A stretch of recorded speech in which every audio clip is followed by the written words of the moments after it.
The Northern California woman accused of faking her own kidnapping has signed a plea deal. Sherri Papini will admit that she planned the whole thing. Papini was arrested last month. She had been accused of lying to federal agents about being kidnapped. We have live team coverage of the plea deal. We want to start with KCRA-3's Marisela de la Cruz live in our newsroom with what Papini is now saying. Marisela? Yeah, well, ashamed is one word that 39-year-old Sherri Papini used to describe how she feels about her behavior, and she also apologized to her loved ones who have been hurt by her actions. Now, this is video of her leaving jail just last month. In a statement after signing a plea deal, Papini apologized to her family, friends, and all the good people who she said suffered because of her story and those who worked so hard to try to help her. In the plea deal, Papini is pleading guilty to charges of lying to federal agents about being kidnapped in 2016. Now, we reached out to a former federal public defender about what a deal like this means. He says this could mean a reduction in her sentencing. It is a great move by a really great lawyer that she has, Mr. Portnoy.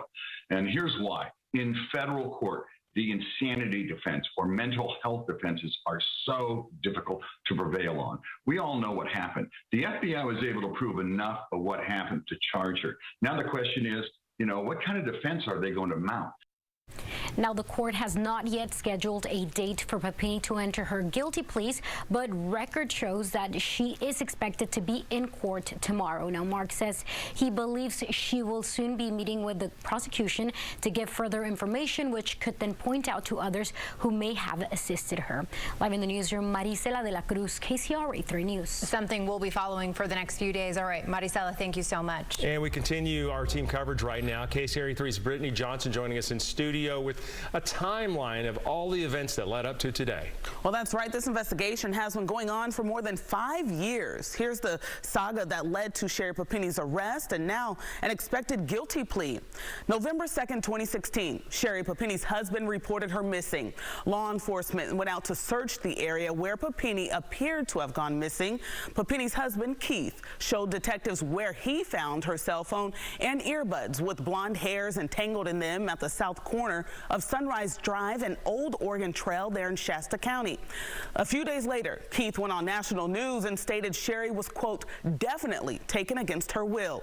November 24th, 2016, Thanksgiving Day, Shasta County Sheriff said Sherri was found safe that morning. They found her husband with restraints. They found her bound, with restraints in Yolo County, about 146 miles south of her disappearance. On that day, sheriffs start interviewing Sherri about the ordeal. Sherri stated she was abducted by, quote, 2 Hispanic women and law enforcement was involved. Sherri said the 2 women, quote, spoke Spanish a lot, always wore masks, sometimes different colored bandanas, and that they put her in a closet with a bucket of kitty litter in it for her to use as a toilet. November 28th, 2016, Sherri applied to the California Victim Compensation Board for assistance. Court documents will later show Sherri received over $30,000 for therapy and her ambulance ride.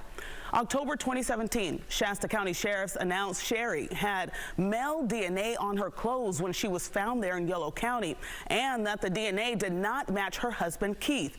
June 9th, 2020, FBI agents matched that DNA from Sherri's clothing to an ex-boyfriend.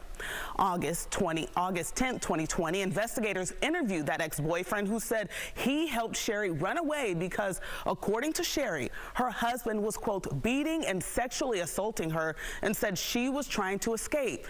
Now, during the interview, he also admitted Sherri never left his home in Southern California.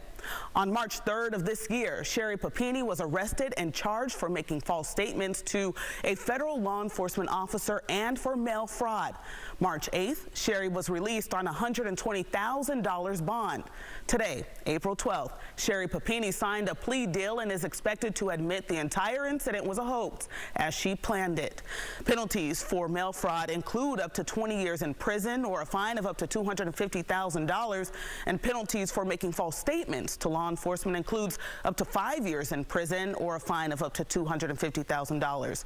Sherri Papini has an arraignment scheduled for tomorrow afternoon. Back to you. Yeah, we'll be following that along with you, Brittany. Thanks for that. For more on the Sherri Papini case and a closer look at the court documents, check out the KCRA-3 app.